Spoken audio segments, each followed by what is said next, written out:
Nahmaduhu wa nasta'inuhu wa nastaghfiruh wa na'udzu billahi min shururi anfusina wa sayyiati a'malina may yahdihillahu fala mudilla lahu wa may yudlil fala hadiya lahu. Asyhadu an la ilaha illallah wahdahu la syarika lahu wa asyhadu anna Muhammadan abduhu wa rasuluh. Qala Allah Ta'ala ya ayyuhalladzina amanu taqullaha haqqa tuqatih wa la tamutunna illa wa antum muslimun. Ya ayyuhan nasu taqu rabbakumul ladzi khalaqakum min nafsin wahidah wa khalaqa minha zawjaha wa bassa minhuma rijalan katsiran wa nisaa'a wattaqullaha alladzi tasaaluna bihi wal arham innallaha kana 'alaikum raqiba. Ya ayyuhalladzina amanu taqullaha wa qulu qawlan sadida yuslih lakum a'malakum wa yaghfir lakum dhunubakum wa may yuti'illaha wa rasulahu faqad faza fawzan 'azima. Amma ba'd, fa inna asdaqal hadits kitabullah wa khairul huda hudan nabi sallallahu alaihi wasallam wa syarrul umuri muhtasatuha wa kullu muhtasatin bid'ah wa kullu bid'atin dhalalah wa kullu dhalalatin finnar. Ma'asyiral muslimin wal muslimah yang berada di Swallow, semoga kita semuanya selalu mendapatkan keberkahan waktu pagi, karena beliau berdoa yang mana kepada umatnya agar mendapatkan keberkahan waktu paginya. Dan inilah yang perlu kita fahami, bukan berarti sore tidak ada berkahnya, malam tidak ada berkahnya. Tetapi beliau menunjukkan yaitu pagi banyak keberkahan, terutama orang menuntut ilmu. Dan semoga majelis kita selalu mendapatkan hidayah dan taufik dari Allah Subhanahu wa taala, menjadi sebab amal kita diterima. Selanjutnya pembahasan kita pada pagi hari ini masih melanjutkan tentang kitab Al-I'tisam oleh Al-Imam Syatibi, yaitu berpegang teguh kepada sunnah menjauhi bid'ah, yang ditulis oleh Al-Imam Syatibi. Judulnya Fi Aqsamil Mansubina Ilal Bid'ah. Kalau diterjemahkan, sebab-sebab orang itu jatuh kepada bid'ah. Sebabnya orang itu jatuh kepada bid'ah. Ini pembahasan yang pokok yang perlu kita fahami. Nah, perlu kami mengulang sedikit makna bid'ah yang sudah kita pelajari dulu. Bid'ah menurut bahasa adalah sesuatu yang baru. Tapi sesuatu yang baru tidaklah mesti haram. Ya, sebagaimana speaker, alat-alat yang canggih zaman sekarang. Yang nomor dua, bid'ah yang diharamkan menurut syar'i, yaitu amalan, baik itu ucapan atau keyakinan atau amalan yang tidak ada tuntunan dari syar'i, ya, yang dibuat-buat oleh orang ahli bid'ah, ini hukumnya haram. Jadi amalan atau perbuatan atau keyakinan, ya, yang tidak ada penjelasan dari Al-Quran dan Sunnah, dan itu olahnya orang yang ahli bid'ah, dan ini hukumnya haram.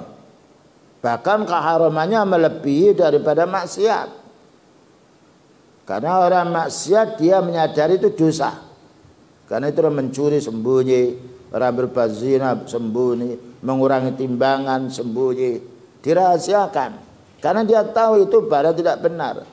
Tapi kenapa dikerjakan? Karena hawa nafsu.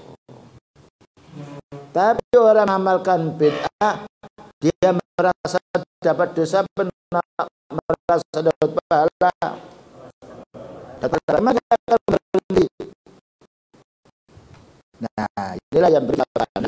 Sekarang penyebab orang itu yang jatuh pada, saya baca dulu keterangan dari Al-Imam Sa'yan Satibi, la yakhlu al-mansubu ila bid'ah, tidaklah lepas atau sunyi orang yang jatuh kepada bid'ah. Tidaklah lepas atau sunyi orang jatuh dari bid'ah kecuali dua macam, kecuali dua sebab. Pertama, ayyakuna mujtahidan fiha, dia itu orang ahli ilmu, tapi dia berijtihad untuk mencari kebenaran. Jadi orang punya ilmu berijtihad. Orang punya ilmu mulia berijtihad, tapi keliru ijtihadnya. Jatuh kepada apa? Kalau keliru ijtihadnya jatuh kepada apa? Bid'ah. Nah, ya. Jadi penyebab terjadinya bid'ah ini ulama sunnah, tapi ketika dia berijtihad membahas keliru. Kalau keliru kembali lawannya sunnah adalah bid'ah. Nah, ini pertama. Jadi penyebabnya orang punya ilmu tapi dia keliru berijtihad. Namanya keliru tidak bisa disalahkan. Karena orang punya ilmu dia mencari kebenaran tapi jatuh kepada bid'ah. Nah, orangnya ahli ilmu ini berdosa apa tidak? Tidak. Karena dia ingin cari yang benar. Dengan dasar hadis idza ijtahadal hakimu fa akhta'a falahu ajrun. Apabila seorang punya ilmu berijtihad, itu hadisnya, lalu keliru, dia dapat pahala satu. Kenapa keliru dapat pahala satu? Karena dia mencari kebenaran. Wa in asaba, katanya beliau, jika benar dapat dua pahala. Pertama, pahala mencari kebenarannya. Yang nomor dua, yaitu dia mendapatkan kebenaran. Nah, jadi orang yang berilmu, bukan orang bodoh, orang berilmu berijtihad, membahas satu masalah, terus dia keliru, berarti dia jatuh kepada bid'ah. Tapi orangnya tidak boleh kita katakan apa? Ahli bid'ah. Karena dia orang punya ilmu. Hati-hati di sini. Nah, dia dimaafkan karena dia tidak sengaja, tapi dia jatuh kepada bid'ah. Ini yang pertama. Yang nomor dua, muqallid. Nah, muqallid itu orang taklid. Apa orang taklid bahasa kita itu? Kalau bahasa Maduranya apa? Norok bontek. Melu-melu, pelok melu-melu air. Dia tidak tahu apa, pokoknya saya mengikuti si fulan. Nah, ya. Jadi orang yang jatuh kepada bid'ah ini nomor dua, yaitu orang yang taklid, ikut-ikut. Nah, orang yang taklid itu ada dua macam. Wal muqallitu imma muqallitun ma'al iqrari bid dalili alladhi zama'ahul mujtahidu dalilan wal akhdhu bihi bin nadhar. Kesimpulannya, orang taklid ini pilih-pilih. Kadang-kala dia taklid mengikuti orang yang dianggap itu orang soleh. Nah, ya. Jadi dia mengikuti orang yang dianggap orang itu baik. Tapi dia tidak punya dalil, saya mau ikut sholat di sana aja lah. Karena dia punya keyakinan orang itu bagus. Yang nomor dua, mengikuti sembarang orang tanpa dia berpikir pokoknya aku ikut siapa saja. Nah, ini orang taklid yang paling bahaya yang mana? Ada dua. Mengikuti sembarang orang. Jadi ibaratkan orang dia mau bekerja, cari orang ya dia ikut orang kerja yang menurut anggap dia ini bagus kerjanya. Itu orang taklid karena dia tidak punya pendirian sendiri sehingga harus mencari orang. Yang nomor dua, dia ikut pokoknya sembarang orang diikuti. Tentu yang nomor dua ini lebih bahaya. karena dia tidak punya ikhtiar untuk memilih. Nah, ini 3 ya. Jadi pertama penyebabnya orang itu jatuh kepada bid'ah, orang ahli ilmu, terus dia kepleset mencari kebenaran tidak dapat tapi jatuh kepada bid'ah, orangnya tidak berdosa. Yang nomor 2 orang awam. Orang awam dia tidak punya ilmu. Akhirnya apa? Mencari orang-orang yang dianggapnya orang itu punya ilmu. Ini masih mendingan. Karena dia masih ada berikhtiar. Oh, itu orang itu bagus kok. Yang nomor 3 orang awam ini pokoknya mengikuti siapa saja. Ada orang ikut-ikut. Itu namanya orang munafik. Pokoknya itu di rombongan-rombongan. Nah itu dia parah. Karena tidak punya pendirian. Nah sekarang kita rinci pembagian orang yang jatuh kepada bid'ah 3 ini. Al-qismul awal, pembagian yang pertama, ayakuna mujtahidan fil bid'ati. Jadi apabila orang itu mujtahid, orang punya ilmu tapi jatuh kepada bid'ah. Ini ada 2 macam. Ala dzarbaini. Pertama, ayyasikha kaunuhu mujtahidan. Jika orang itu memang layak menjadi orang yang ahli ijtihad. Jadi orang-orang itu memang ahli ijtihad seperti ahli hadis, ahli tafsir. Dia beristihad, dia memang haknya karena dia punya ilmu. Maka orang punya ilmu yang beristihad lalu jatuh kepada bid'ah, fal ibtida'u minhu la yaqa'u illa faltah. Bid'ah yang jatuh kepada dia itu hanya kadang-kadang, ya, muakkad, sementara aja.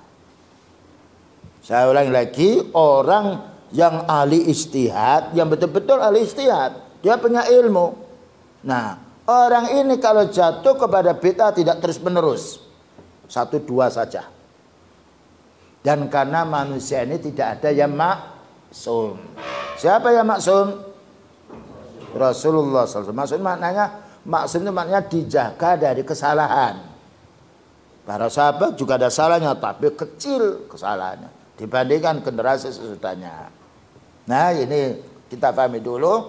Orang yang ahli ijtihad ini jika memang betul-betul dia ahli ijtihad lalu kepleset, maka jatuh kepada bid'ahnya hanya sementara. Nah ini jangan dikatakan dia ahli bid'ah. Wa inna ma tusamma ghaltah. Orang ini salah. Ya. Wa inna ma tusamma al-ghaltah. Orang ini jangan dikatakan bid'ah tapi dia keliru. Dia ibaratkan berjalan kepleset. Auzallah, sama zallah itu tergelincir. Nah sekarang ada seorang dai sunnah, ulama sunnah, namanya orang tidak sempurna keilmuannya, jatuh kepada bid'ah. Wah, ahli bid'ah, tidak boleh. Karena ada dalil idza ijtahadal hakimu fa akhta'a falahu ajrun. Apabila orang ahli ilmu dia beristihad, memang ahli ilmu beristihad keliru, dia mendapatkan 1 pahala. Bagaimana kita dikatakan ahli bid'ah? Kalau ulama sunnah, para sahabat, ulama hadis sekali salah dikatakan ahli bid'ah, tidak ada orang yang ahli sunnah. Karena manusia tidak maksum. Dan Allah Ta'ala mengampuni dosa orang yang jatuh kepada bid'ah yang tidak disengaja. Mana dalilnya?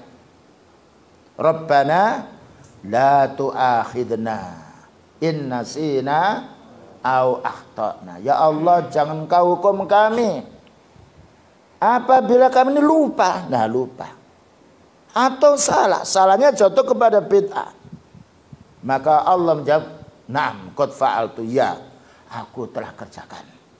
Nah ya, ini rahmat Allah Ta'ala untuk hambanya yang mencari kebenaran, bukan mencari kesatuan, mencari kebenaran, belum tahu lalu dia jatuh kepada bid'ah. Contohnya begini, ada orang sholat, dia orang ahli ilmu, nggak bawa buslah, nggak bawa apa itu, apa namanya itu, untuk melihat kompas. Enggak bawa pula HP. Mau sholat. 5 orang mau sholat. Di tempat itu tidak ada orang yang ditanya. Kalau tidak sholat, jadi akhirnya dia sholat. Beristihad. Ternyata ketika sudah selesai sholat, ada orang tahu, Pak, tadi sholatnya menghadap ke selatan.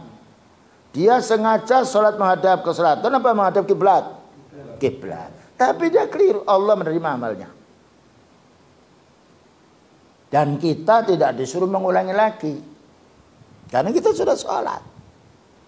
Tapi kalau kita di tengah sholat lalu menghadap kita keliru, ditegur, kita harus berbalik. Jangan batalkan sholat, kita berbalik ke arah kiblat. Nah ini bukti. Islam itu belas kasihan, toleran. Ya, mengetahui kesalahan seorang jika tidak disengaja, tidak dihukum. Nah. Kemudian juga dijelaskan di sini. Yang nomor 2. Wa amma in lam yasikha annahu minal mujtahidin. Jika orang yang ahli ijtihad ini orang yang tidak layak berijtihad. Orang yang tidak layak berijtihad. Tapi dia ngaku mujtahid. Ditanya kitab gak tahu. Disuruh baca kitab juga tidak bisa. Tapi mengaku dia berijtihad. Nah orang awam kan lain kan. Orang awam ya, oh dia orang ahli ijtihad diikuti. Orang awam tidak berdosa karena dia punya sandaran orang ini ahli ijtihad. Tetapi yang berdosa ini orang yang tidak punya ilmu, dia mengaku ahli ijtihad. Nah, maka orang yang mengaku mujtahid bukan ahli ijtihad ini, fahuwa khariyun bistinbati ma khalafa syar'a. Mesti dia tidak berpegang kepada sunnah. Lalu berpegang dengan apa? Kalau dia tidak berpegang pada sunnah, berpegang pada perasaannya. Ini orang yang pura-pura menjadi orang mujtahid, pura-pura menjadi orang alim, tapi dia bukan orang alim. Ini lebih bahaya. Kenapa lebih bahaya? Satu, sebabnya idh qad ijtama'a lahu ma'al jahli. Karena dia bodoh, tidak tahu urusan syar'i. Tidak tahu hukum. Yang nomor 2, al-hawa al-ba'isu ali, hawa nafsu yang muncul. Hawa nafsu yang muncul. Jadi orang yang mengaku ahli ijtihad ini ada 2. Satu memang betul-betul dia orang punya ilmu, berijtihad. Jatuhnya kepada bid'ah, tidak berdosa. Karena dia sudah mencari dulu. Yang nomor 2, orang mengaku ahli ijtihad, tapi dia orang bodoh. Nah ini paling bahaya di tengah umat. Tidak ada orang-orang ahli bid'ah mengaku saya ini orang yang bodoh, mengaku orang ahli sunnah. Tidak mau dikatakan orang ahli bid'ah itu kamu itu ahli bid'ah, tidak mau. Tetapi ahli sunnah. Dia bicara di sana kemari dia. Nah ketika dia mengaku orang ahli sunnah, ahli ijtihad, lalu dia beristihad, berarti beristihad bukan dengan ilmu, beristihad dengan kebodohannya. Yang nomor 2 dengan hawa nafsu, dan ini lebih parah. Makanya kita ini kalau tidak punya ilmu ketika ditanya diam. Saya tidak tahu. La adri. Jadi jangan sampai kita ini ketika ditanya lalu gengsi harus menjawab, tidak boleh. Kita kalau tahu hukumnya harus menjawab. Kalau tidak tahu hukumnya kita diam. Nah, dijelaskan di sini parahnya orang mengaku ahli ijtihad tapi dia orang bodoh. Fa kaifa idza indhafa ilaihil hawa. Bagaimana dia mengaku ahli ijtihad bodoh, lalu dia ditunjang dengan hawa nafsunya dan emosinya lebih parah, sesat dan menyesatkan. Ya. Dan ini hati-hati, mulut itu dosanya banyak daripada tangan. Tangan memukul orang 5 meter tidak bisa. Mulut ini seluruh dunia dia dengar.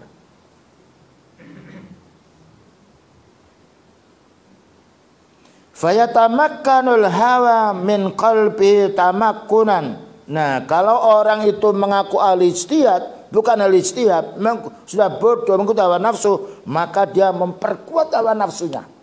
Ketika ada orang membantah, hawa nafsunya lebih tinggi. Bahkan kadangkala kalau tidak bisa membantah dengan dalil, kekerasan.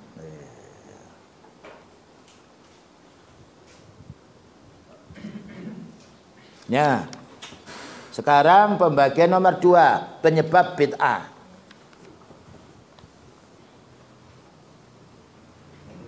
Al-qismu tsani al-muqallidu ma'al iqrari bidalil mujtahid. Orang yang taklid, ya, tapi dia mengikuti dalilnya orang yang mujtahid. Dia taklid tapi mencari orang-orang yang dianggap oleh dia orang ini ahli ijtihad. Kenapa dia taklid? Karena dia tidak punya ilmu. Jadi mencari orang yang menurut dia fulan itu ada orang punya ilmu. Nah, yatanawwa'u aidan, ini juga ada 2 macam. Perhatikan. Jadi orang yang ikut orang yang dianggap punya ilmu itu ada 2 macam. Ini penting kita pahami pelan-pelan, ya, agar kita tidak jatuh kepada urusan bid'ah. Karena bid'ah ini samar. Sholat orangnya siam baca Quran, tapi akidahnya syirik. Berbeda dengan orang maksiat, umumnya orang tahu. Makanya para ulama lebih menekankan membahas kebid'ahan daripada kemaksiatan. Walaupun maksiat juga dibahas, karena bahayanya lebih besar dan samar dibandingkan bahayanya orang maksiat. Karena orang umum tahu mencuri haram, zina haram, mengurangi timbangan haram, menipu haram. Tapi ini, ya, dia berselubung dengan dalil. Ya, jadi orang yang taklid ikut kepada orang dianggap mujtahid itu ada 2. Pertama, wa huwa alladzi la yastanbitu bi nafsihi. Orang yang taklid ini tidak bersandar kepada hawa nafsunya sendiri. Mengikuti orang yang dianggap punya ilmu. Wa innama ittaba'a ghairahu minal mustanbitin. Tetapi dia orang awam ini mengikuti orang yang dianggap apa? Ahli ijtihad. Paham ya? Jadi orang yang taklid itu ada 2. Ada orang yang taklid tapi dia mencari orang-orang yang menurut dia orang itu baik. Orang itu tahu agama. Berarti dia kalau sholat seperti orang itu, bukan hawa nafsunya. Saya mengikuti itu orang itu bagus kok. Ini orang awam yang taklid kepada orang dianggap punya ilmu. Lakin bi khaisu aqarra bisyubhati wastaswabaha. Tetapi kekeliruannya di sini orang taklid pada orang punya ilmu itu, pokoknya apa yang dikerjakan oleh orang yang aku taklid ini mesti benar. Makanya kita harus menuntut ilmu. Jadi pokok si fulan situ kok sholatnya, deh, gitu kan? Ya, jadi ketika kita nasihati, itu juga ustadz saya kok. Karena dia tidak punya dalil bersandar. Nah, ini kelirunya. Ketika ditegur oleh orang punya ilmu yang lain, dia bersandar kepada orang diikuti, padahal orang diikuti ini jatuh kepada kesalahan. Ini bahayanya yang pertama. Jadi dia dia ngomong, ini ustadku segini kok. Ya, ini pengasuh saya begini. Makanya kita tuh jangan taklid. Yang nomor 2, orang yang taklid kepada orang dianggap punya ilmu ini, qama bid-da'wati biha maqama matbu'ihi. Dia akan juga mendakwakan, ya. Akan mendakwakan yang didakwakan oleh orang yang ditakliti. Jadi dia mengikuti amalnya orang ditakliti ini, yang dianggap itu orang punya ilmu. Yang nomor 2, apa yang didakwakan oleh orang dianggap punya ilmu itu, dia juga ikut mendakwakan. Lah kalau salah bahaya. Bahayanya dia sudah ikut pada orang salah. Yang nomor dua, mendakwakan dakwanya orang yang salah.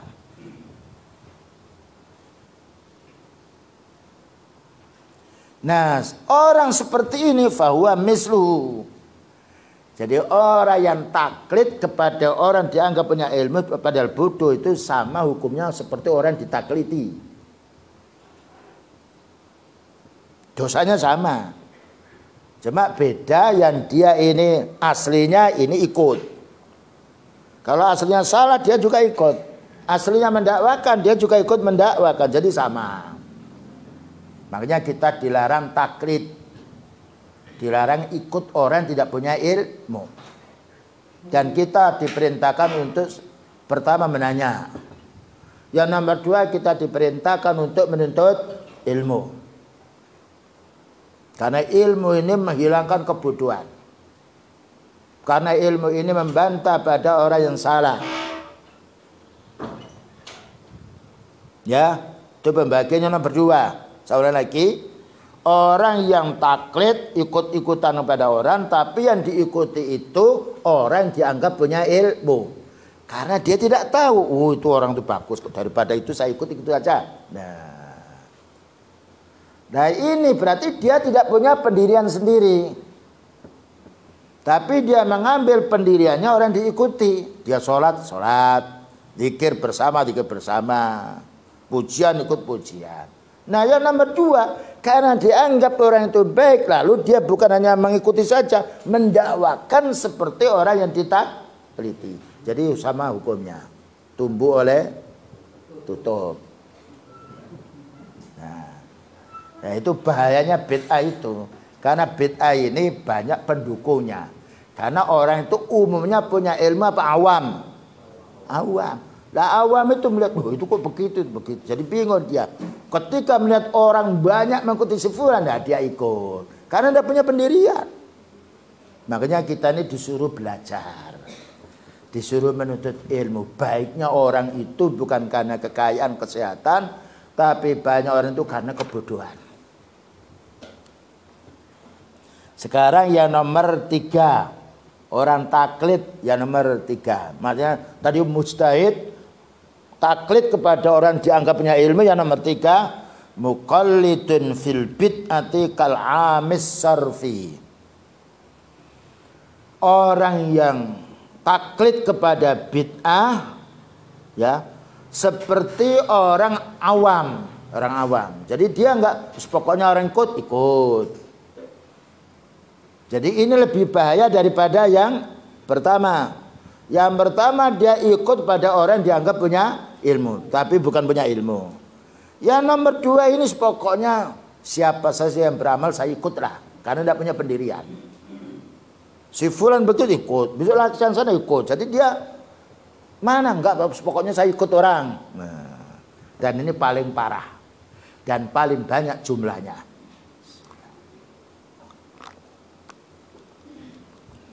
Saya baca dulu, wa huwallazi qallata ghairahu 'alal bara'atil asliyah. Maka orang ini ikut kepada orang tulen. Ikut pokoknya siapa punya ilmu atau tidak punya ilmu. Pokoknya saya ikut si fulan. Kalau yang pertama tadi ikut kepada orang yang dianggap punya ilmu tapi orangnya bodoh. Nah orang awam yang ikut kepada siapapun yang ia ikuti, fala yakhlu ayyakuna samma man huwa aula bitaklidi minhu. Bisa jadi dia tahu ada orang lebih bagus yang ia ikuti, tapi dia tidak mau mengikuti itu karena manusia punya perasaan. Ya, kita saja makanan itu kita bisa memilih kok.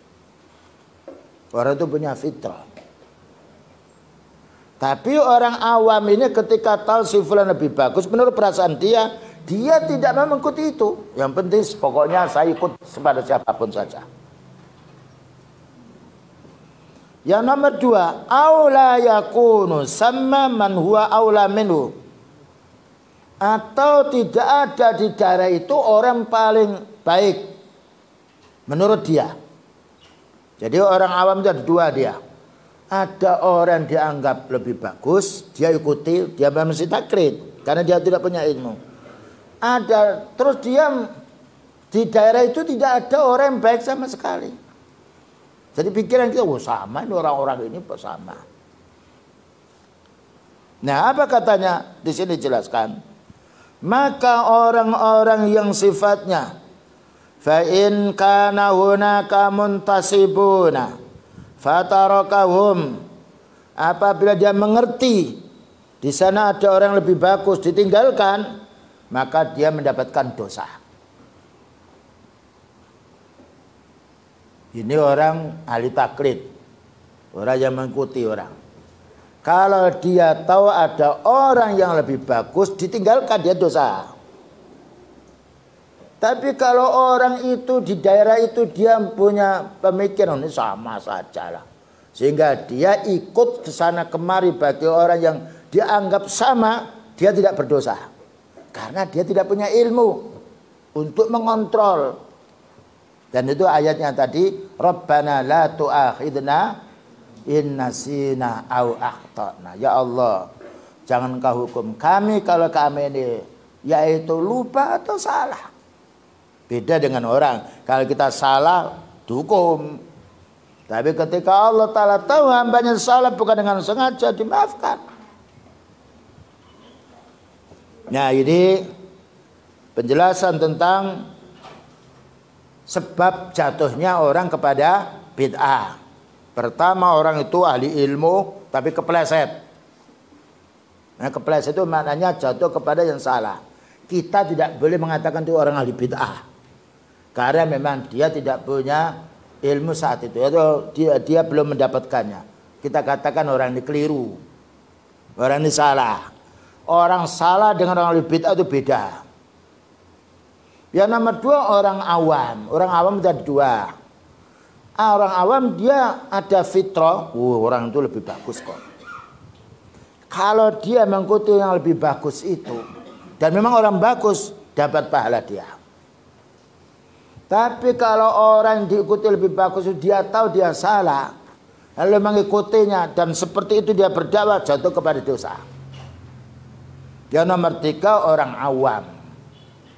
Ya, yang mana dicari-cari di desa itu, tempat itu tidak ada orang yang dianggapnya lebih pintar dalam agama, sehingga dia mengikuti apa adanya, maka ini tidak berdosa. Karena tidak ada kemampuan dia untuk memilih, dan dia butuh ibadah. Butuh ibadah, lalu dia mengikuti siapa yang dianggap dia tahu ilmu. Makanya jangan gampang mengkafirkan seseorang, membid'ahkan. Kamu itu ahli bid'ah, kenapa? Imam itu ahli bid'ah. Saya tidak tahu kok. Tapi kalau kita tahu orang itu mengamalkan bid'ah, kita mengikutinya, jatuh kepada dosa. Sudah tahu kok diikuti. Kita lanjutkan sekarang bab yang berikutnya. Lafdu ahlil ahwa wa ahlul bidah. Istilah ahlu ahwa itu namanya penyembah hawa nafsu. Ya. Bedanya penyembah hawa nafsu wa ahlul bidah, dan bedanya ahli bid'ah. Ini ada perbedaan, ada kesamaan. Saya tanya, orang ahli bid'ah itu kenapa jatuh kepada ahli bid'ah? Kenapa jatuh kepada ahli bid'ah?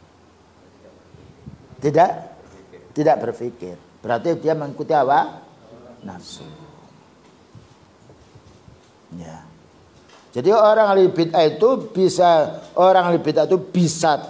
juga dia tahu dalil, tapi ditolak dalil karena mengikuti hawa nafsu. Ini lebih parah. Nah, orang penyembah hawa nafsu itu bisa jadi karena dia tidak punya ilmu, sehingga mengikuti siapapun yang dianggap punya ilmu. Jadi ada kesamaan di sini, ada perbedaan sedikit, ada kesamaan. Orang ahli bid'ah itu dikatakan ahli bid'ah karena ahli hawa, penyembah hawa nafsu. Tapi orang yang ahli hawa nafsu belum tentu dia ahli bid'ah. Karena apa? Karena dia tidak mendapatkan ilmu. Kalau ahli bid'ah dia mengerti ilmu, ditolak ilmu itu. Tahu kebenaran, ditolak kebenaran. Baik, kita baca dulu di sini. Inna lafza ahlal ahwa'i, istilah penyembah hawa nafsu, wa ibaratu ahlil bid'ah, dan istilah ahli bid'ah. Ya, ada dua, ahli ahwa, ahli bid'ah. Innama tutlaku haqiqatan 'alal ladzina ibtada'uha. Maka ini untuk orang yang ahli bid'ah. Ya. Jadi orang ahli bid'ah itu mesti ahli ahwa. Dan mesti pula menyembah hawa nafsu. Perhatikan di sini. Jadi ahli bid'ah itu yang diikuti adalah hawa nafsu. Makanya Allah berfirman, wala tattabi'il hawa. Janganlah kamu mengikuti hawa nafsu. Nah, ahli bid'ah ini cirinya wa qaddamu fiha syari'atan al-hawa. Mereka mendahulukan hawa nafsunya daripada dalil. Orang itu mengerti kalau sudah salam, ketika kita setelah salam sholat, apa yang kita baca? Astagfirullah. Tapi tidak diangkat tangan dulu, berdoa. Jadi setelah salam bukan astagfirullah, angkat tangan menjuru orang. Suara keras lagi dia. Dan doanya itu dia karang sendiri. Padahal dia tahu dalil kalau setelah sholat kita salam itu istighfar, astagfirullah 3 kali. Terus Allah mantasan terus.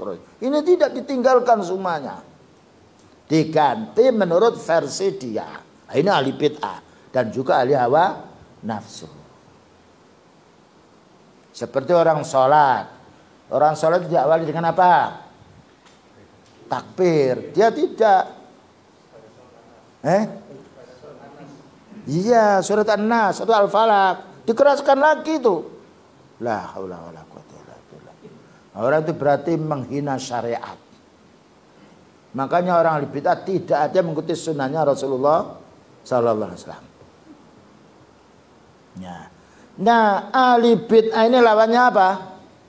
Ahli sunnah. Nah, kalau ahli bid'ah dia beribadah dengan pemikirannya, hawa nafsunya, hawa nafsu orang.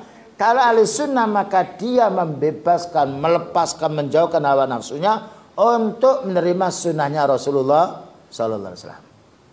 Jadi oleh karena itu ahli sunnah mesti berlawanan dengan ahli bid'ah. Tidak ada di dunia ini orang paling kejam terhadap orang ahli sunnah melainkan ahli bid'ah.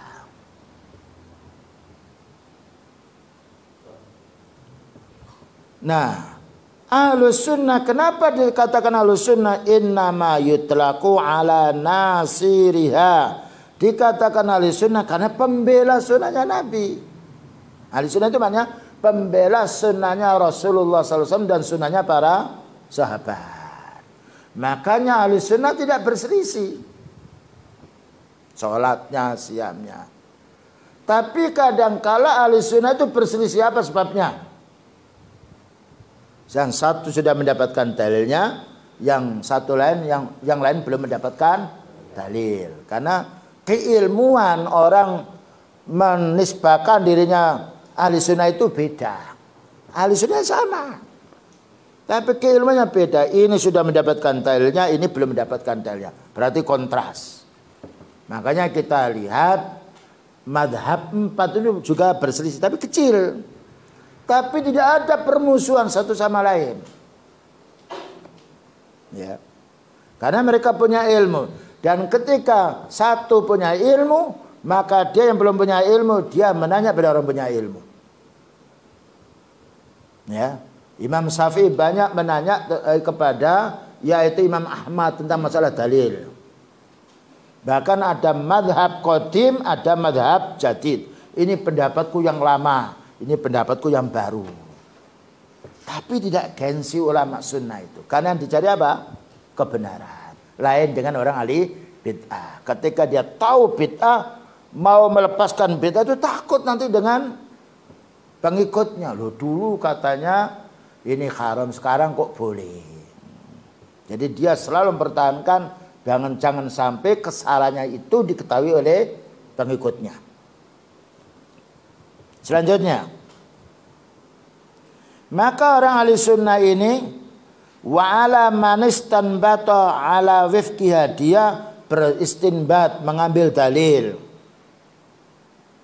Wal khamina litimariha, dan menjaga jangan sampai sunnahnya itu rusak. Ini orang ahli sunnah, berpegang kepada sunnah beliau.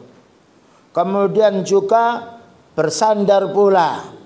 Kemudian menjaga dirinya jangan sampai keluar dari sunnah. Makanya kita perlu mempelajari sunnah. Kemudian berikutnya, fala yutlaqu 'alal awami lafdhu alil bid'ah alil ahwa. Jangan dikatakan orang awam itu penyembah hawa nafsu. Ya. Jangan dikatakan orang awam penyembah hawa nafsu. Kenapa?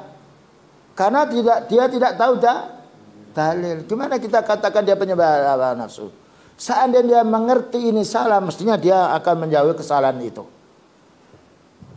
Hatta yakhudu bi andhariha fiha wa yuhassinu bi nadharihim wa yuqabbihu, sehingga kita tahu orang awam itu menganggap dia paling baik. Ya, yang lain jelek lah, baru ini penyembah hawa nafsu. Jazawil lagi, jangan sekali-kali kita menghukumi orang awam itu penyembah hawa nafsu karena dia tidak tahu. Tapi kalau orang awam mengatakan inilah aku yang benar, dia keliru. Nah, baru ini sahibul hawa, penyembah hawa nafsu. Karena menyalahkan orang tanpa dalil, membenarkan dirinya juga tanpa dalil. Ini hati-hati. Ya, jadi kita ini mestinya kita harus lebih lunak terhadap orang awam. Ya. Bapak ini ahli bid'ah jangan, karena dia awam. Karena orang bid'ah itu mengaku bahwa amalnya baik, dan punya sandaran hawa nafsu. Nah, ini Pak yang betul sholatnya begini. Ya. Tapi kalau kita punya ilmu, dia memang ahli bid'ah. Seperti kelompok Khawarij, Mu'tazilah, yang mengatakan Allah Ta'ala yaitu tidak bicara. Kelompok Jahmiyah yang mengatakan Allah Ta'ala tidak berbicara pula. Ini kita katakan itu ahli bid'ah. Jadi kita mengatakan ahli bid'ah ini mengikuti para ulama sunnah, Jabriyah, Qadariyah, Mu'tazilah, Asy'ariyah. Nah itu. Adapun orang tidak kita kenal, dia jatuh kepada perkara bid'ah, kita nasihat. Oh, ini orang awam, belum tahu. Kita nasihati. Wa inda dzalika yata'ayyanu li lafzi alil ahwa. Kalau orang awam ini dia mencetuskan hukum, padahal dia tidak tahu dalil, menyuruh orang untuk mengikuti dirinya, padahal dia tidak punya dalil, nah baru kita katakan ini kamu itu penyembah hawa nafsu atau ahli bid'ah, karena menyuruh orang tanpa dalil, melarang orang pun tanpa dalil. Oleh karena itu dijelaskan di sini Allah Ta'ala berfirman di dalam surat yaitu Az-Zukhruf,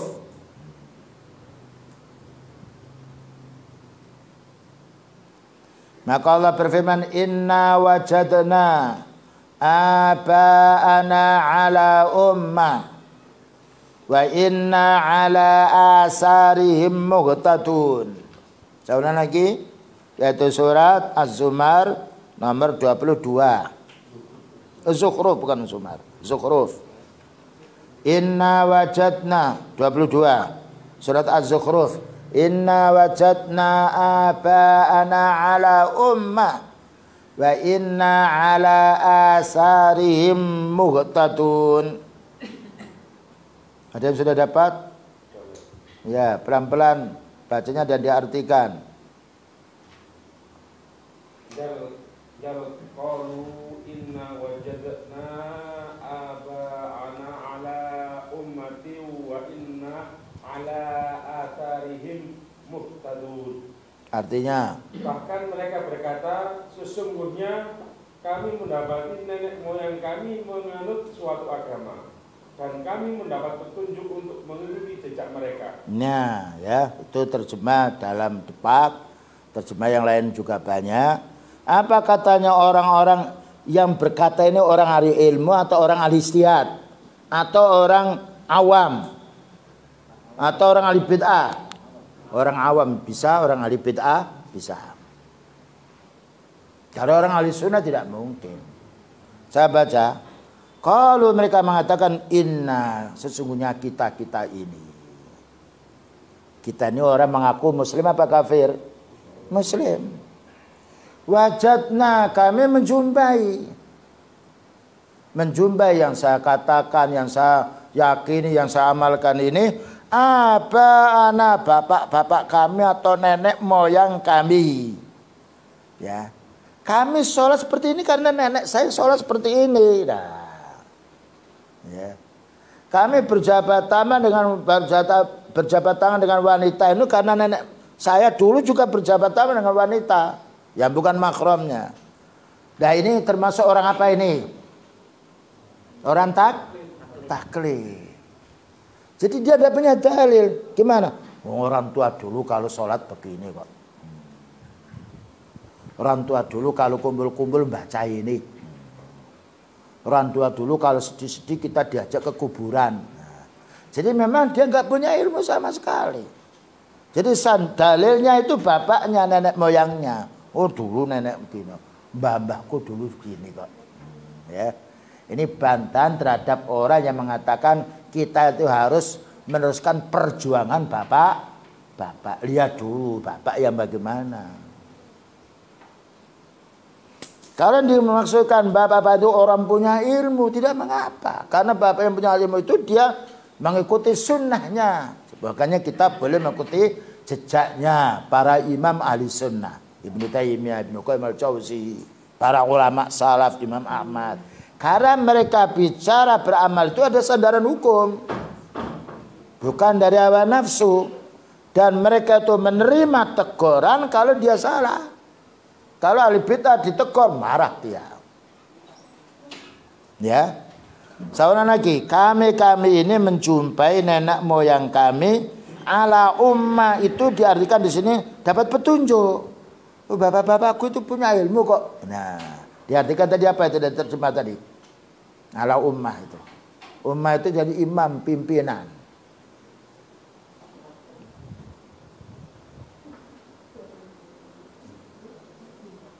Coba dibaca lagi. Sesungguhnya mereka berkata sesungguhnya kami. Bahkan mereka berkata sesungguhnya kami mendapati nenek moyang kami menganut suatu agama. Ya, menganut suatu agama ummah.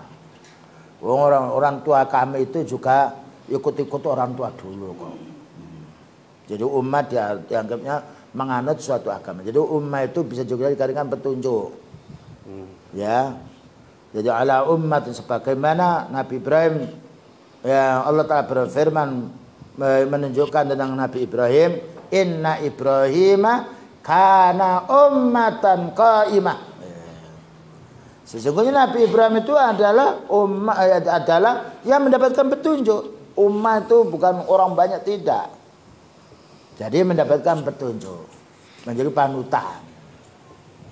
Terus apa katanya? Wa inna, dan kita ini kata orang taklid, ala asarihim, tapak tilas mereka, peninggalan mereka, muhtadun, kami ini mendapatkan petunjuk. Jadi orang taklid ini susah untuk mendapatkan nasihat. Wah iya, kamu itu umurmu berapa?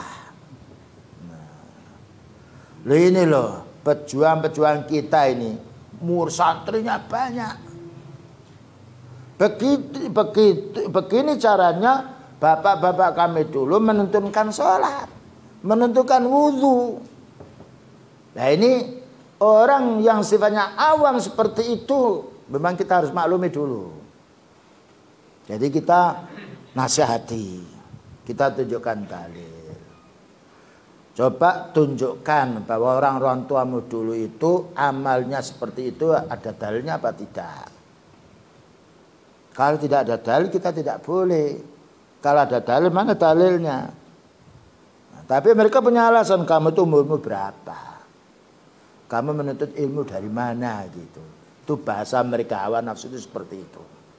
Ya, ini prinsipnya orang yang taklid. Jadi mereka taklid kepada orang-orang dahulu. Tapi bapak-bapak dahulu itu bukan orang punya ilmu. Kalau punya ilmu tentunya tidak akan kontras dengan kita. Nah, dijelaskan oleh Al-Imam Asy-Syatibi, faka'annahum istadallu ila dalilin jumaliyin. Seolah-olah mereka itu berdalil kepada dalil secara keseluruhan, yaitu dalil bapak. Enggak mau ini kalau enggak, bapakku dulu juga orang pintar kok. Diajak kepada sunnah tidak mau, bahkan dia tidak mengerti sunnah itu apa. Yang dimengerti itu yang didengar, yang dilihat oleh bapaknya yang dahulu. Makanya kita tidak boleh bersandar agama itu kepada orang tua, kepada nenek moyang. Wa huwal aba'u idza kanu 'indahum min ahlil akli. Bapaknya ada dua. Ya, orang-orang dulu itu ada dua. Apabila orang-orang dulu itu dia mendahulukan logikanya, tentu jatuh kepada kesalahan lebih banyak. Wa qad kanu ala hadzal din. Bisa juga bapak-bapak dulu itu memang orang punya ilmu. Kalau yang dipanuti oleh orang awam ini bapak-bapak dulu itu orang punya ilmu, tidak akan berselisih dengan orang punya ilmu pada zaman sekarang. Seperti Nabi Ibrahim juga itu bapak kami. Nabi Isa, tapi para anbiya sebelumnya ini bapak kami, bapak yang punya din. Jadi ada ayat yang menjelaskan bahwasanya kita mengikuti bapak-bapak kami Ibrahim, Ishak, Yakub, itu ada ayatnya. Tapi itu orang tua yang punya ilmu, yang dia nabi. Nah seperti itu boleh, seperti kita mengikuti Rasulullah Sallallahu Alaihi Wasallam itu kan, yaitu beliau pertama. Ya. Jadi kita mengikuti bukan mengikuti bapak seperti bapak secara umum, mengikuti karena bapak itu orang tua, orang yang mendahului kita lahirnya. Jadi mengikuti bapak dulu itu ada dua macam. Pertama mengikuti bapak-bapak yang tidak tahu dalil, dan ini sesat menyesatkan. Yang nomor dua mengikuti orang tua kita yang dahulu yang punya dalil. Seperti kita berpijak pada Imam Ahmad, Ibnu Taimiyah, Ibnu Qayyim Al-Jauzi. Ya, kemudian juga para ulama yang dahulu, Ibnu Baz, Ibnu Utsaimin, Syekh Shalih Fauzan, itu orang tua kita. Tapi orang tua kita yang punya ilmu. Kalau kita membaca kitabnya benar kita ikuti. Tapi kalau luput salah kita tinggalkan kesalahannya, tapi tidak kita caci. Paham ya? Baik, kita lanjutkan.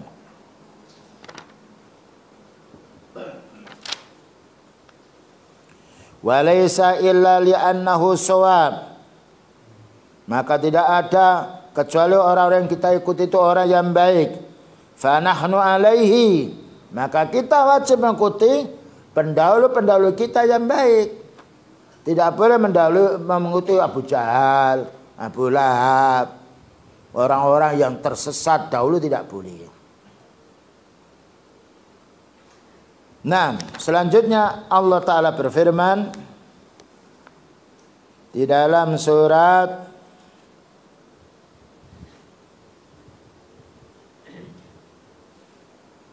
Az-Zukhruf ayat nomor 24. Tadi nomor berapa? 22.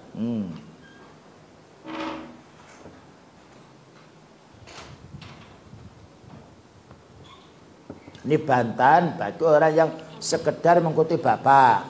Kita bisa membantah. Nah bapak itu ada dua. Bapak orang punya ilmu, bapak yang tidak punya ilmu. Apakah semua bapak kita ikuti? Tentunya tidak. Dapat? Betul. Yuk. Kul. Qala awalam ji'tukum. Qala apa kul? Qala. Kul apa qala? Qala. Qala. Wah salah loh. Oh gitu ya. Dan dulu itu kalau salah kita harus hapus anunya. Karena di Android itu banyak macam Quran. Apa sih? Kul ya. Kola. Nanti, Kola. Kola. Wah ini.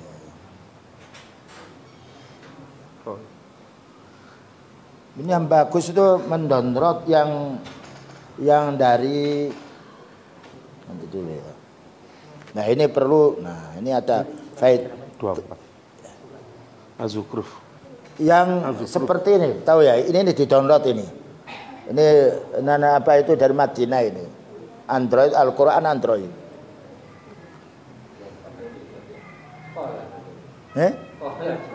Kola juga. Nanti sebentar dulu. Saya lihat. Berarti enggak ini saya dulu. Nah, sebentar ya. Ini soalnya di dalam kitab ini tulisannya kul, tanda dulu. Nah, biada ini pentingnya.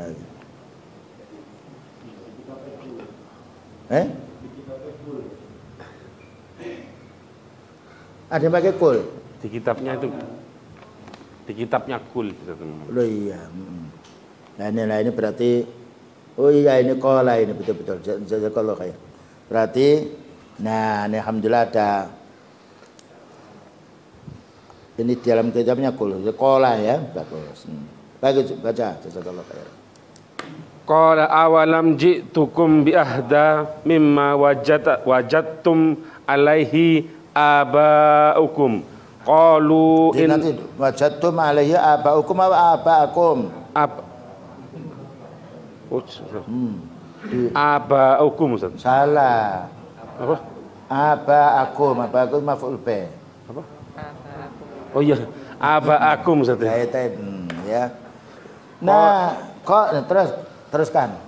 Qalu inna bima ursiltum bihi kafirun. Baik. Qala awalau ji'tukum bi ahda mimma wajadtum alayya abaakum. Maka Allah menjawab.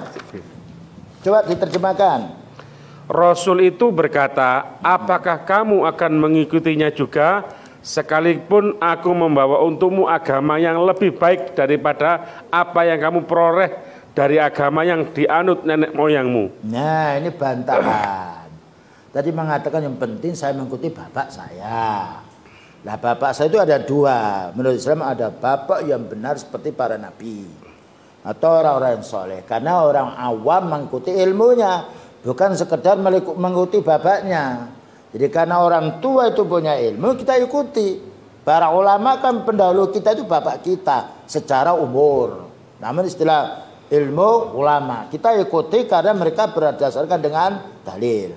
Nah maka qala berkata Rasulullah sallallahu alaihi wasallam, berkata utusan Allah, awalau ji'tukum, bagaimana apabila aku datangkan kepadamu. Yang bicara siapa? Rasul. Bi'ahda, lebih mendapatkan petunjuk, lebih benar. Mimma wajadtum, dari apa yang kamu jumpai. Bi alaihi abaakum, dari bapak-bapakmu. Jadi bahasanya gini, kamu beralasan bahwa saya ini sholat yaitu mengikuti bapak-bapak kami dulu, zikir mengikuti bapak-bapak kami dulu. Bagaimana apabila aku datangkan dalil yang lebih benar? Apakah kamu masih mengikuti bapak-bapakmu? Ini pertanyaan menunjukkan apa? Penghinaan, ingkar. Kalau kamu sudah tahu dalil yang benar, bapakmu salah, tinggalkan bapakmu yang salah. Dan itu juga menurut fitrah. Kalau kita ditunjukkan oleh orang tua dulu, jalan yang paling bagus itu ini loh. Karena orang tua dulu tidak tahu, yang tahu jalan bengkok-bengkok itu. Terus kita ditunjukkan oleh orang yang baru, Pak, jalan yang lebih bagus, yang lurus, yang yaitu jalannya bagus, lancar di sini. Apakah kita mengikuti jalan yang ditunjukkan oleh orang-orang dulu yang bengkok-bengkok itu, atau kita mengikuti jalan yang lurus? Lainnya lurus. Itu secara akalnya seperti itu. Cuma orang ahli bid'ah nggak mau dijujur seperti itu. Karena apa? Sudah lengket, ya, nyantol urusan taklidnya kepada si fulan. Jadi Maka Allah Ta'ala menyuruh kepada nabinya, qala awalau ji'tukum bi ahda mimma wajadtum alaihi aba'akum. Beritahu ya Nabi, apakah ketika saya mendatangkan kepadamu yang benar, dalil yang benar, ya, daripada yang kamu jumpai bapakmu itu, apakah kamu masih mengikuti yang salah itu, atau kamu wajib mengikuti kami, yaitu Rasulullah Sallallahu Alaihi Wasallam? Masuk akal apa tidak? Masuk. Wong ini ada yang baik, ini yang jelek. Kok orang memilih yang jelek? Nah ini, dan ini dalil ini menunjukkan apa ini dalil ini? Yang dapat kita ambil kesimpulan apa? Larangan kita taklid. Ya, larangan kita taklid. Kalau sudah tahu dalil. Kalau belum tahu dalil, ya kita tidak bisa menyalahkan. Belum tahu. Dulu Ustaz, saya mengikuti ini, mengikuti, tapi saya tidak tahu. Diampuni oleh Allah. Lalu dia kembali kepada yang benar. Ya, ini kalau ada orang datang kepada kita, gimana saya sholat saya dulu itu karena saya orang awam. Ternyata yang saya ikuti selama sekian tahun ini keliru. Ya, salah. Tapi saya tidak tahu. Jangan dikatakan tidak diterima sholatnya. Katakan semoga Allah Ta'ala menerima sholatmu. Karena sholatmu itu seperti itu bukan dengan kesengajaan, yaitu berbuat salah, tapi mengikuti orang yang dianggap punya ilmu. Dan itulah kembali pada ayat Rabbana la tu'akhidna in nasina au akhtana. Ya Allah, jangan kau hukum kami kalau kami itu lupa, namanya lupa. Tahu dalil tapi lupa saat itu. Au akhtana, atau kami salah. Salah itu dia tidak tahu dalil. Maka Allah Ta'ala menjawab, qad fa'altu ya. Nah, sekarang kita lanjutkan lagi dalil dari surat Al-Baqarah 170. Nah, saya baca dulu, antum cari dulu ya, untuk membenarkan pula. Yang namanya tulisan satu saat keliru, satu saat benar. Wa idza qila lahum ittabi'u ma anzalallahu qalu bal nattabi'u ma alfayna alai aba'ana awalau kana aba'uhum la ya'qiluna syai'a wa la yahtadun. Coba apa belum? Ya, coba baca antum. Iya, baca suratnya biar dapat 2 pahala.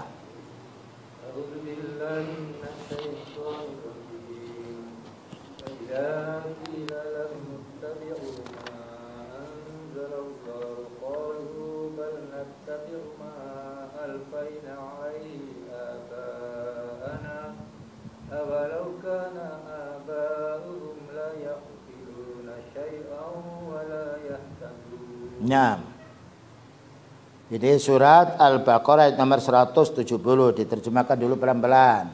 Dan apabila dikatakan kepada mereka, ikutilah apa yang telah dulu diturunkan Allah, mereka menjawab, tidak, kami mengikuti apa yang kami dapati pada nenek moyang kami melakukannya.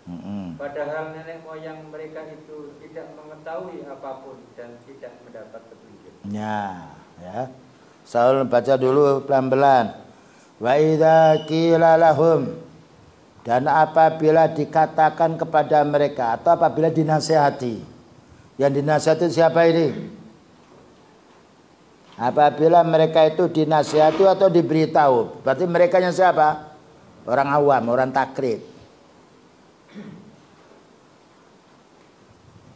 Nasihatnya apa? Ittabi'u ma anzalallah. Ikutilah apa yang Allah turunkan kepadamu. Maksudnya yang diturunkan kepadamu itu apa? Al-Quran. Karena Al-Quran bicaranya Allah, kalam Allah. Nah, ini maknanya kita ini kalau berdakwah, menasihati anak, bapak, ibu, tetangga, istri, bojo, menasihati dengan Quran. Kilo ayatnya. Enak kita. Dan kita menangnya kita menghadapi orang-orang yang bidah begitu. Ini ayat. Kamu baca. Kamu Allah Ta'ala menjelaskan rukun iman itu mengimani Al-Quran. Bagaimana kamu tidak mau menerima? Jadi paling baiknya kita membantah orang bukan dengan logika. Kita bantah dulu dengan ayat Al-Quran. Karena Al-Quran tidak bisa dibantah. Demikian juga hadis. Maka saya ulang lagi. Wa idza qila lahum, dan ketika mereka itu dinasihati. Atau kita nasihati. Terjemahnya itu apabila dikatakan kepada mereka. Mana menasihati. Ittabi'u ma anzalallah. Ikutilah apa yang Allah turunkan kepada Nabi. Termasuk juga hadis. Karena hadis juga wahyu. Makanya Quran dan hadis tidak berubah. Qalu, apa katanya? Qalu, mereka berkata. Siapa yang berkata ini? Orang-orang yang taklid. Loh, kamu itu jangan mengikuti bapak-bapakmu. Ikutilah Quran ini. Qalu, jawabnya orang taklid ini. Maklum karena dia tidak punya ilmu. Bal nattabi'u ma alfaina alaihi aba'ana. Tetapi saya mengikuti. Nattabi di mana taklid. Bukan ittiba sunnah. Kalau sunnah lain lagi. Bal nattabi'u, tetapi kami ini mengikuti ma alfaina, apa yang kami jumpai, apa yang kami baca, apa yang kami lihat, apa yang diamalkan oleh aba'ana, bapak-bapak kami. Lah bapak kami ini bapak yang punya ilmu apa tidak? Tidak. Kalau punya ilmu tidak akan kontras. Nah, inilah perlunya kalau kita mau mengajarkan ilmu din, wajib punya ilmu. Tukang batu kalau tidak punya ilmu tidak akan laku dia. Punya ilmu dulu baru dia beramal. Punya ilmu dulu baru dia mengajar. Nah, lalu Allah menjelaskan. Rasulnya mengatakan awalau kana aba'uhum. Bagaimana kalau bapak-bapak mereka ini disuruh berpikir.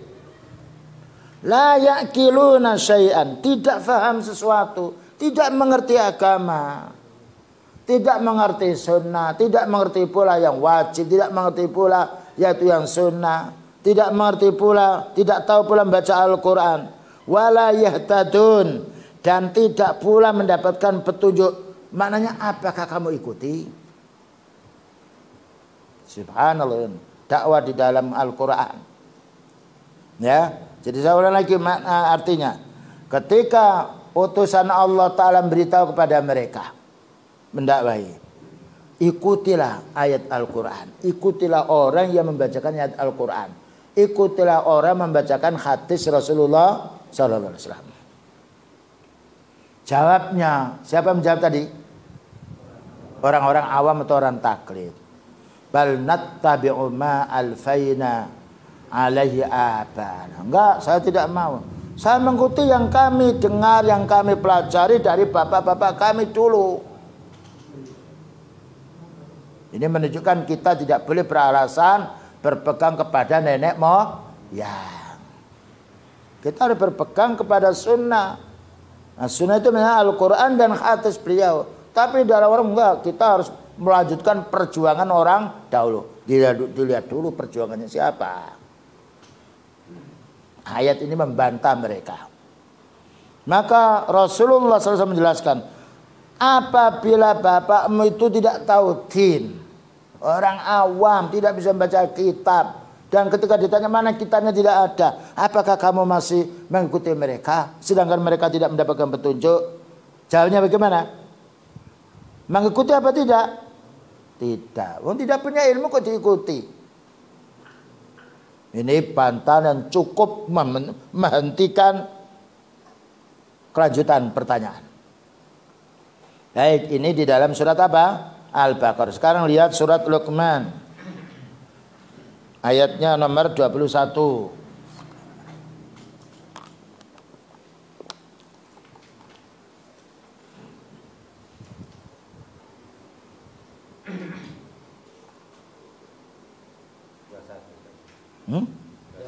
Ya 21.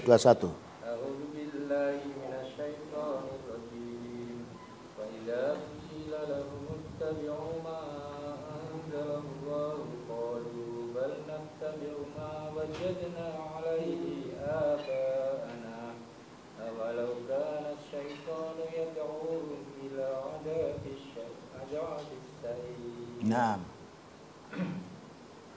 Dan apabila dikatakan kepada mereka, ikutilah apa yang diturunkan Allah, mereka menjawab tidak, tetapi kami hanya mengikuti kebiasaan yang kami dapati dari nenek moyang kami. Apakah mereka akan mengikuti nenek moyang mereka walaupun sebenarnya setan menyeru mereka ke dalam azab api yang menyala-nyala? Nah, ini kalau di kitabnya hanya ditulis awalau, maka ayatnya dari surat Luqman, wa idza qila lahum ittabi'u ma anzalallah qala, wa idza qila lahum ittabi'u ma anzalallahu qalu bal nattabi'u ma wajadna alaihi aba'ana. Lalu Allah menjawab, awalau kana syaitanu yad'uhum ila adzabis sa'ir, masih kamu ikuti? Nah, kita baca wa idza qila, dan apabila dikatakan ittabi'u ma anzalallah, ikutilah apa yang Allah turunkan. Apa itu yang diturunkan? Al-Quran. Penjelasnya apa? Hadis. Jadi menunjukkan kita kalau berdakwah bacakan ayat, bacakan hadis, karena ayat mesti benar dan melawan semuanya kesalahan. Ya, jadi dakwah kita bukan lontar bicara membuat orang bagaimana sendakura, bahkan sedang tidak. Bacakan ayat, lihat kitabnya para ulama. Qala Allah Ta'ala wa qala Nabi. Ya, kitab Kutubus Sittah, Kutubus Tis'ah, dan juga kitabnya Madhab 4 itu kalau Allah Ta'ala itu baru dijelaskan dari sahabat, baru keterangan tambahan dari para ulama. Wa idza qila lahum ittabi'u ma anzalallah qalu bal nattabi'u ma wajadna alaihi abana. Enggak, saya akan mengikuti yang kami jumpai bapak-bapak kami. Lalu Allah menegur, awalau kana syaitanu, apakah seandainya syaitan itu, setannya dimaksudkan siapa?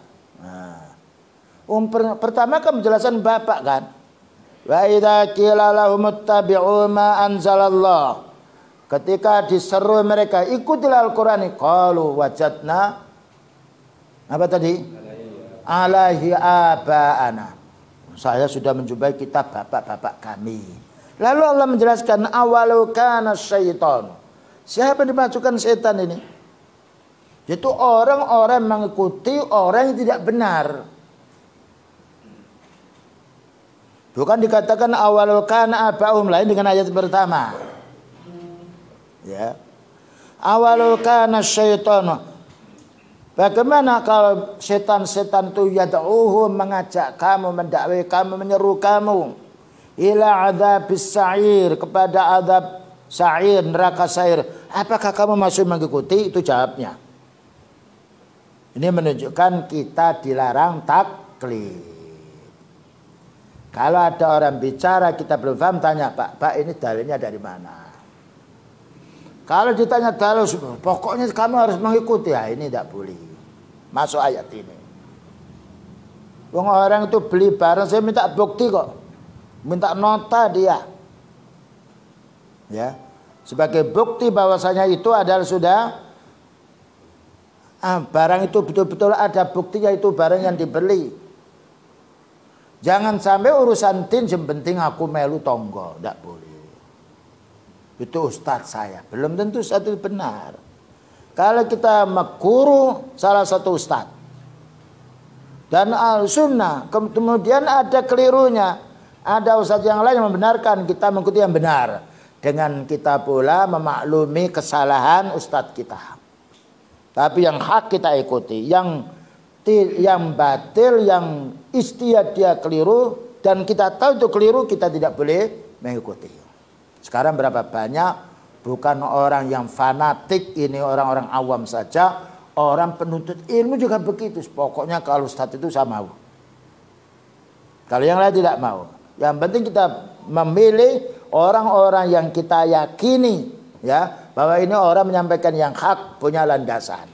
Tapi orang punya hak, punya landasan ini suatu saat dia keliru. Kalau keliru ya dibetulkan.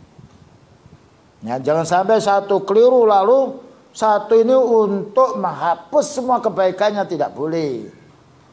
Kalau seorang ustadz ini dia punya ilmu banyak, Imam Ahmad ketika keliru ditolak, lalu kita mau mengikuti siapa? Imam Syafi'i juga ada salahnya, kalau itu ada salahnya kita hukum salahnya, lalu kita buang semuanya, lalu kita mengikuti siapa? Rasulullah SAW telah meninggal dunia. Ya, yang mewariskan ilmunya beliau itu adalah para sahabat ahli hadis para ulama. Nah, maka ini yang harus kita perhatikan pada zaman sekarang. Kamu jangan ngaji di sana, itu lo kelirunya. Jadi kalau keliru kita tegur, kita seperti tadi bacaan kul mesti yang qala awalu ji'tukum.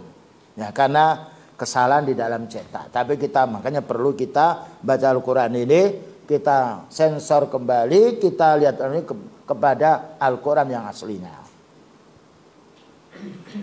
Wa alamatu man hadza, tanda-tanda orang seperti ini, sya'nuhu keadaannya, ayyarudda khilafa madhabihi. Orang-orang awam itu akan menolak pendapat yang menyelisih pendapat dia, menyelisih pendapat gurunya. Ini tanda-tandanya orang awam. Ini tanda-tandanya orang ahli bid'ah juga, orang awam atau orang ahli bid'ah. Tapi kalau orang awam dia masih ringan, karena dia tidak punya ilmu. Bersandar kepada orang yang dianggap punya ilmu. Cuma orang awam tadi udah tua, pokoknya melu siapa saja, ini keliru. Tapi ada orang awam dia bisa mencari, oh, ini orang yang kami anggap lebih bagus, itu lebih ringan. Man min subhati dalilin tafsilin aw ijmalin. Maka orang-orang yang yaitu yang taklid ini, mereka ini menolak prinsip-prinsip yang beda dengan gurunya. Baik secara terinci maupun secara global. Satu, ini cirinya orang taklid. Dia tidak mau mengikuti siapapun kecuali mengikuti gurunya atau yang cocok dengan gurunya. Yang nomor dua, tandanya orang taklid ini wa yata'assabu lima huwa alaihi ghairu multafitin ila ghairi, dan dia fanatik. Ya, ta'assub itu fanatik. Apa yang ia peroleh tanpa melihat orang lain. Nah, pokoknya ini kalau fulan ini saya mau ikuti. Salah benar pokoknya aku mengikuti dia. Ini tandanya orang taklid. Jadi dia tidak mau belajar di tempat yang lain. Dan itu bahaya. Kalau yang diikuti itu tidak sesat, akan sesat terus. Makanya kita ini suatu saat perlu manggil para asatidz yang lain. Oh iya, ini kok begini untuk yang lain begitu, kita tanya. Mungkin ustadz yang pertama itu keliru, ini yang benar. Kita mengikuti yang benar. Jadi lapang dada kita. Karena apabila sahabat yaitu ada kesalahan dan padahal itu banyak ilmunya, apalagi kita yang masih sedikit ilmunya, maka tidak lepas daripada kesalahan. Nah, kalau orang itu hanya fanatik kepada salah seorang guru, salah seorang kiai, salah seorang sesepuh, kemudian menolak pendapat dia menyelisih sesepuh itu. Yang nomor dua, dia fanatik kepada sesepuh itu, tidak mau menerima kepada pendapat yang lain. Ini adalah orang pengikut hawa nafsu. Wa huwa ainut tiba'il hawa. Ini adalah orang mengikuti hawa nafsu. Fa huwal madhmumu haqqan. Ini orang tercela. Ini orang tercela. Wa alai yaksulul ismu, dan dia berdosa. Berdosanya orang awam ini karena dia hanya mematok satu orang yang dianggap benar. Dan dia fanatik dengan orang ini. Pokoknya ini yang benar. Yang nomor dua, menolak pendapat yang tidak cocok dengan yang diikuti ini. Ini adalah ittiba'ul hawa. Dan dia berdosa. Karena Allah Ta'ala memberi mereka akal. Bisa menanya tapi tidak mau menanya yang lain. Fa inna man kana mustarsidan mala ilal haqqi haitsu wajadahu wa lam yaruddahu wa huwa al-mu'tadu fi talibil haqqi Tapi kalau dia orang awam ini, dia mau minta pendapat orang lain, mau mengaji di tempat yang lain, yang dianggap itu orang ahli sunnah. Dan dia mau menanya, ini orang itu bebas dari keawamannya, bebas dari taklid. Walidzalika batarul muhaqqiquna ila tibai Rasulillah sallallahu alaihi wasallam khina tabayyana lahumul haq. Karena itu orang-orang yang benar, orang yang punya ilmu segera mengikuti sunnahnya Rasulullah SAW ketika dia tahu dalil yang benar, ditinggalkan dalil yang salah. Nah, inilah kesimpulan dari yang ada. Perlunya kita membedakan penyebab jatuhnya apa tadi? Bid'ah.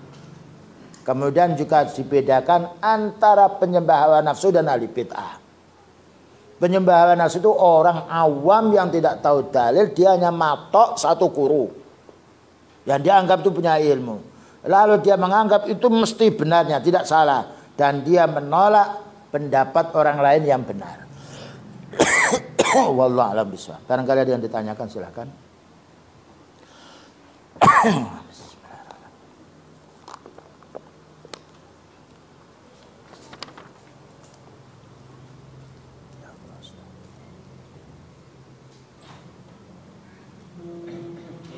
Ya.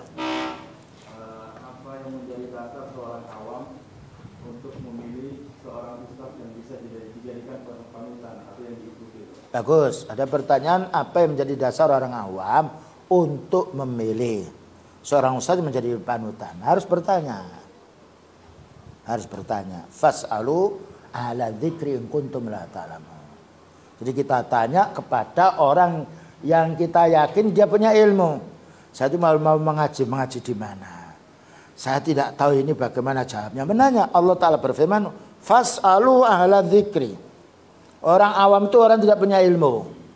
Dia tidak boleh beramal dengan perasaannya. Makanya Allah Ta'ala membagi umat ini, hambanya ada dua. Orang punya ilmu, sandaran untuk ditanya orang tidak punya ilmu. Fas'alu, tanyalah, ini haknya siapa?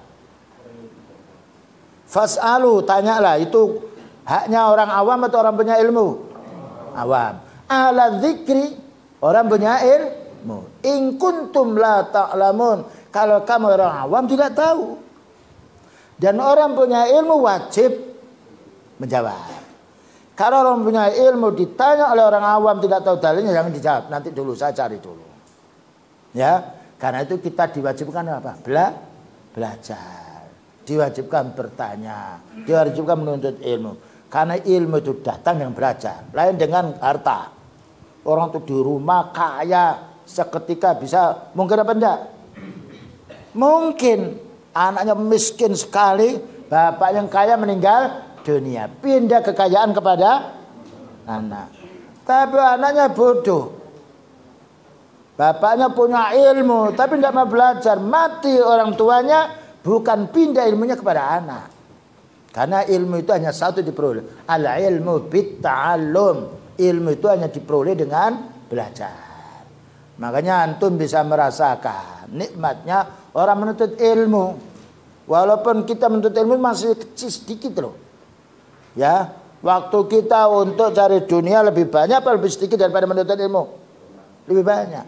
Tapi alhamdulillah dengan ilmu yang kita rutin, kita sisihkan waktu itu ada manfaatnya, perbedaannya. Makanya Allah berfirman, "Qul hal yastawil ladzina ya'lamun wal ladzina la ya'lamun." Katakan, wahai Nabi, tidak sama orang punya ilmu dengan orang tidak punya ilmu. Makanya Allah Ta'ala menyuruh kita menuntut ilmu. Bahkan bukan kita saja. Beliau sallallahu alaihi wasallam disuruh menuntut ilmu. Wa qul rabbi zidni ilma. Berdoalah wahai Nabi, ya Allah tambah aku ini ilmu. Nah, ada yang ditanyakan? Ya. Pertama, kenapa ahli bid'ah itu tidak bisa istiqomah dalam beribadah? Dua, bagaimana caranya atau trik kita menyampaikan sunnah kepada ahli bid'ah supaya tidak marah gitu, Ustaz? Baik.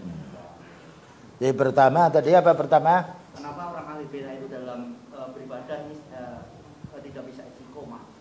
Ya tidak bisa istiqomah karena bodoh dia.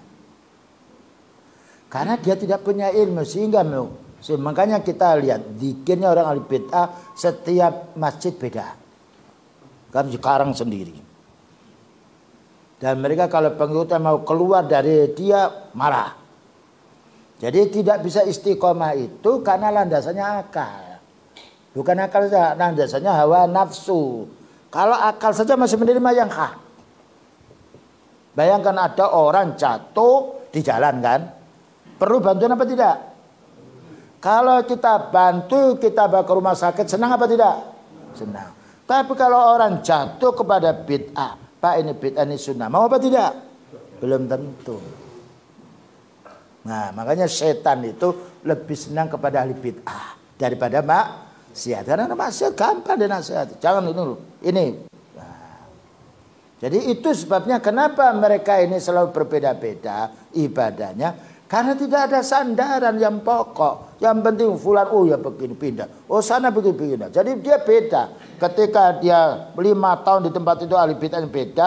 Hijrah tempat yang lain ahli bid'ah yang beda. Akhirnya mengikuti yang baru. Jadi tidak ada ketetapan dalam pikirannya. Yang nomor 2 tadi, bagaimana cara? Kepada beliau ahli bid'ah supaya dia yang tidak marah. Kalau ahli bid'ah mesti marah kepada ahli sunnah. Iya. Tidak ada orang ahli bid'ah yang senyum pada ahli sunnah, mesti marah dia. Kan itu musuh. Tidak ada para nabi yang tidak dimusuhi oleh ahli bid'ah, oleh orang-orang kafir. Karena itu lawanan. Nah, jadi kita maksudnya gimana menasihati mereka tidak marah? Tidak bisa. Makanya ketika kita sampaikan ayat, tapi kalau taklim itu guyon, cerita, bohong, senang mereka. Karena tidak menusuk perasaan dan tidak menyalahkan diri mereka. Nah sekarang ada dai bagaimana kita berdakwah supaya bisa diterima oleh orang banyak. Nggak bisa. Karena dakwah itu menyampaikan yang hak. Sedangkan orang ahli bid'ah menolak yang hak. Ahli bid'ah senang kepada kebid'ahan. Kita memberantas kebid'ahan, marah mereka. Karena itu yang disenangi oleh mereka. Makanya setiap para nabi mesti dimusuhi. Dimusuhi bukan karena utusan Allah Ta'ala itu mengambil haknya manusia. Tidak. Tapi karena menyampaikan yang hak. Tapi kalau kita sampaikan yang hak istiqamah. Dan juga kita tetap mohon kepada Allah. Ada hasilnya. Ya. Minimalnya mereka itu mengerti. Tapi menolak dengan hawa nafsunya. Jadi ahli bid'ah itu pada dasarnya. Kalau dia punya fitrah yang bagus. Yang benar itu ya si fulan. Itu sering kita jumpai. Yang benar itu si fulan. Tapi dia tidak mau bicara itu di hadapan orang yang benar itu. Karena manusia punya gengsi. Ingin menutupi aibnya. Ingin derajatnya supaya tidak jatuh. Wallahualam. Yang lain. Ini masalah itu. Masalah lain tema. Ya. Ini semakin nambah. Apalagi kok kadang banyak yang lupa yang belakangnya. Betul. Enggak begini ya. Jadi memang kita ada satu hadis kan, yaitu ta'ahadu bil Quran. Ta'ahadu bil Quran maknanya rutinlah mengulangi Al-Quran. Ya. Tapi kalau kita ini sedang menghafal Quran terus sibuk masalah urusan dunia, maka kadang-kadang waktu baca Al-Quran itu ingat dunia. Jadi memang kita harus Al-Quran itu gampang dihafal tapi gampang juga lupa. Perlu murojaah. Perlu murojaah. Mengimami juga tidak mengimami itu lain. Kadang-kadang tidak mengimami betul. Mengimami, grogi. Itu enggak apa-apa. Ya beliau kan juga waktu sholat juga lupa ditegur oleh sahabatnya. Nah, jadi itu memang kita baca ayat Quran itu kalamullah. Ketika sendirian kita menghafalkan Quran, menghafalkan cepat terus kita baca pelan, lupa kadang-kadang. Makanya kita Allah berfirman warattilil Qur'ana tartila. Baca Al-Quran dengan tartil. Dan paling baiknya supaya tidak banyak lupa kalau bisa memahami maknanya. Makanya orang yang di belakang dia memahami maknanya. Oh ini jalurnya ke sini gitu. Kalau orang menghafal Quran dia ingat hafalan, Ya. Kalau orang makmum dia mengikuti oh ini ayatnya, ini dibaca ini rangkaiannya ini bagi orang punya ilmu. Jadi itu wajar. Cuma untuk menghilangkan apa itu banyak lupa pada akhirnya atau tengah itu memang kadang-kala kan sama kan ayat itu. Ya hampir sama. Terus kita kalau ingat jalurnya, nah makanya Allah Ta'ala tidak menghukum apabila kita ini lupa. Namun kita upayakan ingat itu dengan murojaah ya. Wallahu a'lam bishawab. Gimana cukup? Baik. Wa sallallahu ala nabiyyina Muhammadin wa ala alihi washabihi wasallam. Subhanakallahumma bihamdika asyhadu an la ilaha illa anta astaghfiruka wa atubu ilaik. Walhamdulillahirabbil alamin. Wassalamualaikum warahmatullahi wabarakatuh.